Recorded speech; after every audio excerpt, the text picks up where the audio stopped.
अगर आप हमारे चैनल पर नए हैं तो चैनल को सब्सक्राइब कीजिए, बेल आइकन का बटन जरूर प्रेस कीजिए ताकि मेरे नए वीडियो की नोटिफिकेशन आपको समय पर मिलते रहे। Every path convey A message towards the destination, अर्थात हर कोई रास्ता जो मंजिल की तरफ जाता है, यानी कि मंजिल की तरफ जाने वाले रास्ता हमें कोई ना कोई मैसेज कन्वे जरूर करता है, मैसेज यानी संदेश जरूर देता है। तो आज का संदेश हमारा यही है कि हमारी जो मंजिल है वो टीईटी या सुपर टीईटी है ना, उत्तर प्रदेश की हो या किसी भी राज्य की हो। तो अध्यापक बनने के लिए हमारे रास्ते में जितनी भी रुकावटें आती हैं, अच्छी हो या बुरी हो, ठीक है, देखिए अच्छी और बुरी रुकावटें भी होती हैं। अच्छी रुकावटें होती हैं जिन्हें हम करने से खुशी मिलती है, तो वो रुकावट भी है। जिस तरह से जैसे मान लीजिए शादियां अटेंड करना, फंक्शन अटेंड करना, किसी तरह की मतलब अपने मन को भाने वाली एक्टिविटी में इन्वॉल्व होना, तो that is also a wasting of time. If you are आप जो है किसी कंपटीशन की तैयारी कर रहे हैं तो उसमें मुझे नहीं लगता कि आपको समय वेस्ट करने की जरूरत है, ठीक है, केवल लगने की जरूरत होती है। तो इसी सोच के साथ मैं विनोद कुमार एक बार फिर आपका स्वागत करता हूं आपके अपने यूट्यूब चैनल विशाल करियर गुरु में। और आज हम कवर करने जा रहे हैं गति चैप्टर्स में कुछ टॉपिक और रह गए हैं, जिसको जैसे कि वेलोसिटी, वेग और त्वरण को आज इस वीडियो में कवर करेंगे। तो आज हम अभी सीखने जा रहे हैं पहले वेग को। तो वेग और वेलोसिटी क्या होती है इसके बारे में हम चर्चा कर लें। तो वेग क्या होता है कि एक निश्चित दिशा में, देखिए बच्चे बहुत कंफ्यूज होते हैं कि वेग और चाल में फिर अंतर क्या रह गया। वेग भी वही चीज है, चाल भी वही चीज है। तो वेग और चाल में एक अंतर होता है। मैंने चाल जब पढ़ाया था आपको पिछली वीडियो में, तो उसमें आपको बताया था कि इसमें दिशा की आवश्यकता नहीं होती। चाल को प्रदर्शित करने के लिए दिशा की आवश्यकता नहीं होती, लेकिन चाल जब प्रदर्शित होती है तो वो बिना दिशा के प्रदर्शित होती है, ठीक है। अब वेग की बात करते हैं हम। एक निश्चित दिशा में प्रति सेकंड वस्तु द्वारा तय की गई दूरी को वेग कहते हैं। यानी कि अब देखिए दिशा निर्धारित हो गई, एक निश्चित ही दिशा होगी। अगर उस दिशा में कोई वस्तु गति कर रही है तो एक सेकंड में वो वस्तु जितनी दूरी तय करती है उसे उस वस्तु का वेग कहते हैं। या कह लीजिए दूसरे शब्दों में किसी वस्तु के विस्थापन की दर को वेग कहते हैं। ये बहुत प्रचलित परिभाषा है ना। तो इसको इसी तरह समझ सकते हैं कि इकाई समय में किसी वस्तु द्वारा तय किया गया विस्थापन ये वेग या वेलोसिटी कहलाता है। इसे v से प्रदर्शित करते हैं। एसआई प्रणाली में इसका मात्रक मीटर प्रति सेकंड होता है, ठीक है। ये याद रख लेंगे, एक क्वेश्चन बन जाता है कि एसआई प्रणाली में वेलोसिटी का मात्रक क्या होगा, ठीक है, यूनिट क्या होगी या दिशा। अब देखिए इसमें एक महत्वपूर्ण चीज है जो समझने वाली है कि दिशा तथा चाल में से किसी एक के बदलने से वेग परिवर्तित हो जाता है। दिशा बदल जाए या चाल बदल जाए, ठीक है, दिशा या चाल में से कोई एक ही चीज बदल जाती है तो उसके वेग में परिवर्तन जरूर हो जाता है। जैसे इस एग्जाम्पल से समझ सकते हैं, वृत्तीय पथ पर एक समान चाल से गतिमान वस्तु का वेग दिशा बदलने के कारण बदलता रहता है। ये अटल सत्य है, ठीक है। वृत्तीय पथ पर किसी भी चीज को अगर आप घुमाएंगे, कोई भी चीज गति कर रही है तो समय के साथ, ठीक है, वृत्तीय पथ पर एक समान चाल से गतिमान वस्तु का वेग दिशा बदलने के साथ कारण बदलता रहता है, ठीक है, एक समान चाल से। अब चाल तो एक समान है लेकिन दिशा बदल रही है तो उसका वेग बदल रहा है, ठीक है। अब देखिए इसके सूत्र की बात करते हैं। तो वेग को v से प्रदर्शित करते हैं। वेग v बराबर विस्थापन बटे समय अंतराल, ठीक है। तो विस्थापन को हम डेल्टा s से प्रदर्शित करते हैं और समय अंतराल को डेल्टा t से प्रदर्शित करते हैं, ठीक है। यानी कि s2 minus s1 upon t2 minus t1, इसको इस तरह से आप प्रदर्शित करते हैं, ठीक है। तो इसको नोट कर सकते हैं आप लोग। और वेग एक सदिश राशि है, ठीक है। वेग क्या है? वेग एक सदिश राशि है, अर्थात इसका मतलब यह है कि वेग को प्रदर्शित करने के लिए दिशा और परिमाण दोनों की आवश्यकता होती है, इसलिए इसे सदिश राशि कहा गया है, ठीक है। अब देखिए हम देखते हैं त्वरण को। त्वरण यानी कि एक्सीलरेशन। तो एक्सीलरेशन से मुझे याद आया, आप लोगों को आसानी से समझ में आए, मैं कुछ बता देना चाहता हूँ। वो ये कि आपने जब गाड़ी चलाते हैं या गाड़ी चलाने वालों को सुना होगा कि भाई एक्सीलरेटर दबा दो, जरा स्पीड बढ़ा दो, एक्सीलरेटर दबा दो, इसकी स्पीड बढ़ जाएगी। तो क्या होता है, एक्सीलरेशन यानी कि त्वरण वही होता है जो मैंने आपको बताया, क्या बोलते हैं, एक्सीलरेटर बढ़ा दीजिए। तो एक्सीलरेशन क्या है, त्वरण है, वही चीज है। त्वरण का काम होता है कि मशीनों की गति में तेजी लेके आना, मशीनों का वेग बढ़ा देना, मशीनों की गति में तेजी लेके आना। तो क्या है इसकी परिभाषा त्वरण की? त्वरण क्या होता है कि किसी वस्तु के वेग परिवर्तन की दर को प्रदर्शित त्वरण कहते हैं। त्वरण यानी कि एक्सीलरेशन कहते हैं कि किसी वस्तु के वेग परिवर्तन की दर को, समय के साथ साथ किसी वस्तु के वेग में परिवर्तन हो रहा है, ठीक है। तो क्या हो रहा है कि किसी वस्तु के वेग परिवर्तन की दर को त्वरण यानी कि एक्सीलरेशन कहते हैं। इसे स्मॉल ए से प्रदर्शित करते हैं, ठीक है। और एमकेएस पद्धति में इस वेग का मात्रक मीटर प्रति सेकंड या मीटर प्रति सेकंड, है ना, मीटर प्रति सेकंड स्क्वायर होता है। ये याद रखने की चीज है, क्वेश्चन बन जाता है। इसका सूत्र होता है त्वरण बराबर वेग परिवर्तन बटे समय अंतराल। तो देखिए इसके कुछ तथ्य हैं, इनको समझने की जरूरत है कि यदि किसी वस्तु के वेग में बराबर समय अंतरालों में बराबर परिवर्तन हो रहा है तो उसका त्वरण एक समान कहलाता है। देखिए यहां समझने की जरूरत है कि बराबर समय अंतरालों में, यानी कि समय के अंतराल बराबर है और उन बराबर समय अंतरालों में बराबर ही परिवर्तन हो रहा है उसके वेग में, तो वो क्या होगा, उस वस्तु का त्वरण एक समान त्वरण कहलाएगा।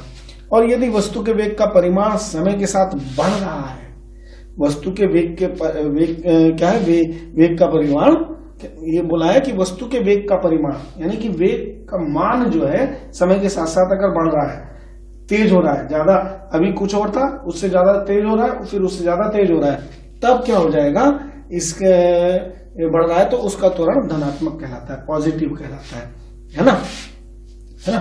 और नेक्स्ट है कि यदि वस्तु के वेग का परिमाण समय के साथ घट रहा होता है तो त्वरण ऋणात्मक कहलाता है, और ऋणात्मक त्वरण को मंदन कहते हैं, ठीक है। और इसे स्मॉल ए यानी कि माइनस स्मॉल ए से प्रदर्शित करते हैं, ठीक।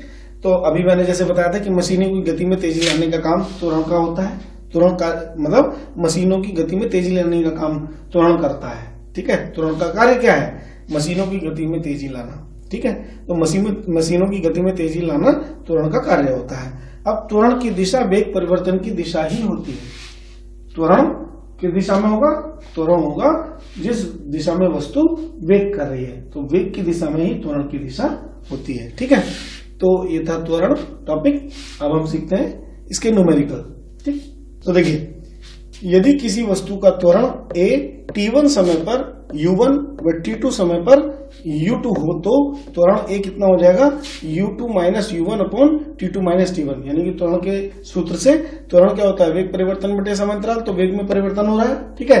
तो u2 माइनस u1, क्योंकि अंतिम वेग में से प्रारंभिक वेग घटाएंगे, u2 माइनस u1 अपॉन और अंतिम समय में से प्रारंभिक समय को घटा देंगे तो t2 minus t1 is equal to, अब u2 माइनस u1 को डेल्टा u से प्रदर्शित करेंगे, ठीक है, जो डिफरेंस होता है, और t2 माइनस t1 को डेल्टा t से प्रदर्शित करेंगे तो इसका फॉर्मूला हो जाएगा a बराबर delta u upon delta t, ठीक। अब देखिए मंदन के केस में, मंदन का मतलब मैंने बताया था आपको, स्पीड कम होना, यानी कि जब किसी गाड़ी या किसी भी मशीन में हम ब्रेक लगाते हैं तो वो उसकी गति क्या हो जाती है, उसका वेग धीमा हो जाता है, उसकी गति, उसकी चाल जो है धीमी हो जाती है, तो धीमे होने को ही मंदन कहा जाता है। तो मंदन को अगर हम ज्ञात करेंगे तो किस तरह से, देखिए यदि किसी वस्तु का t1 समय में वेग u1 व t2 समय में u2 हो जाता है, तो इस स्थिति में मंदन क्या हो जाएगा, u1 और u2 हो जाते हैं, तो इस स्थिति में मंदन माइनस a हो जाएगा u1 माइनस u2, क्योंकि मंदन की स्थिति में क्या होगा, प्रारंभिक वेग ज्यादा रहेगा और अंतिम वेग कम रहेगा, ठीक है। तो ज्यादा में से तो कम को घटाया जाता है, तो प्रारंभिक वेग में से अंतिम वेग को घटा देंगे और समय तो वही t2 माइनस t1 ही रहेगा। समय क्या रहेगा, t2 माइनस t1 रहेगा। तो इस स्थिति में सूत्र हो जाएगा आपका ये माइनस के a is equal to u1 minus u2 upon t2 minus t1। इन फार्मूले से हम न्यूमेरिकल प्रॉब्लम सोल्व करेंगे, नोट कर सकते हैं, स्क्रीनशॉट ले सकते हैं। ये त्वरण को एग्जांपल से समझते हैं। एग्जांपल में क्या है, देखिए कोई भी गाड़ी होती है, ट्रक है, कार है, कुछ भी है, तो देखिए कोई ट्रक है मान लीजिए, उसका t1 समय यानी 2 सेकंड पर प्रारंभिक वेग u1 20 मीटर प्रति सेकंड है, और उसका t2 समय यानी 4 सेकंड के बाद उसका अंतिम वेग u2 40 मीटर प्रति सेकंड हो जाता है। तो इस कंडीशन में हमें त्वरण ज्ञात करना है, त्वरण यानी कि a हमें ज्ञात करना है। तो त्वरण क्या होता है, वेग परिवर्तन बटे समय अंतराल, u2 माइनस u1, ठीक है, अपॉन t2 माइनस t1। किस कंडीशन में? वेग में जब वृद्धि हो रही है, वेग में, ये चेक कर लेंगे, हम देख लेंगे, वेग में वृद्धि होने पर त्वरण बराबर वेग परिवर्तन बटे समंतराल, तो सूत्र लगेगा ये u2 minus u1 upon t2 minus t1। फॉर्मूले में मान रख दीजिए, क्या आ जाएगा? u2 कितना है 40 माइनस के u1 20, t2 कितना है 4 माइनस के 2 कितना आ जाएगा 20 बटे 2 यानी कि 10। ये हो जाएगा 10 मीटर प्रति सेकंड स्क्वायर इसका त्वरण आ जाएगा। चूंकि पॉजिटिव आ रहा है तो इसमें क्या है, त्वरण बढ़ रहा है, ठीक है, धनात्मक है इसलिए त्वरण क्या हो रहा है, ये बढ़ रहा है, त्वरण में वृद्धि हो रही है, ठीक है, उसकी स्पीड बढ़ रही है, एक्सीलरेशन उसका बढ़ रहा है, ठीक है। और मंदन के केस में क्या होगा? मंदन के केस में क्या होगा? वेग में वृद्धि नहीं होगी यहां पर। अब की बार क्या कर रहे हैं? ब्रेक लगने पर तो जब ब्रेक लगेगा तो उसकी स्पीड कम होगी, यानी कि शुरू में जितनी स्पीड रहेगी, मान लीजिए शुरू में 40 मीटर प्रति सेकंड है, लेकिन बाद में क्या हो जाएगा, वो कम होगी, तो घट करके वो 20 मीटर प्रति सेकंड रहेगी। तो इस कंडीशन में क्या हो जाएगा, फार्मूला त्वरण का a बराबर u1 माइनस u2 हो जाएगा, ठीक है, u1 minus u2 upon t2 minus t1। u1 कितना हो जाएगा 40, ठीक है, सॉरी, फार्मूला त्वरण का ही रखेंगे u2 माइनस u1, उससे पता चलेगा जब आंसर आएगा। वहां पॉजिटिव आया था तो त्वरण की स्पीड बढ़ रही है ना, मतलब उस गाड़ी की स्पीड बढ़ रही है, त्वरण आ रहा है। अब इसमें क्या होगा, u2 माइनस u1 कितना हो जाएगा 20 minus 40 upon t2 minus t1, यानी 4 माइनस के 2, ये कितना हो जाएगा माइनस के 20 अपॉन 2, ठीक है, ये आ जाएगा 10 माइनस के 10। तो देखिए ये माइनस आ रहा है, क्या आ रहा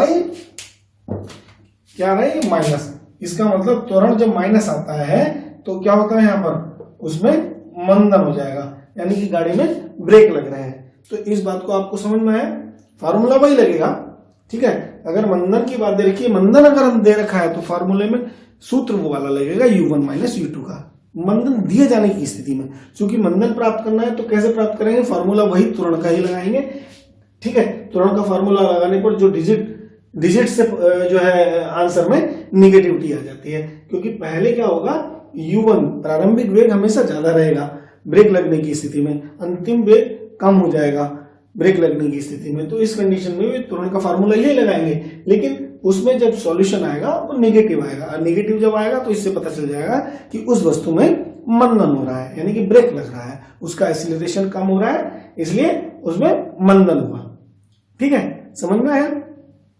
यदि त्वरण से संबंधित ये न्यूमेरिकल समझने में या डेफिनेशन समझने में कोई प्रॉब्लम आई हो तो कमेंट करके जरूर बताइए, ठीक है। और अगर वीडियो अच्छी लगी हो तो इसको लाइक जरूर कीजिए। अगर आप हमारे चैनल पर नए हैं तो चैनल को सब्सक्राइब कीजिए, बेल आइकन का बटन जरूर प्रेस कीजिए, ताकि मेरे नए वीडियो की नोटिफिकेशन आपको समय पर मिलते रहें। मिलते हैं नेक्स्ट वीडियो में, तब तक के लिए जय हिंद, जय भारत, नमस्कार।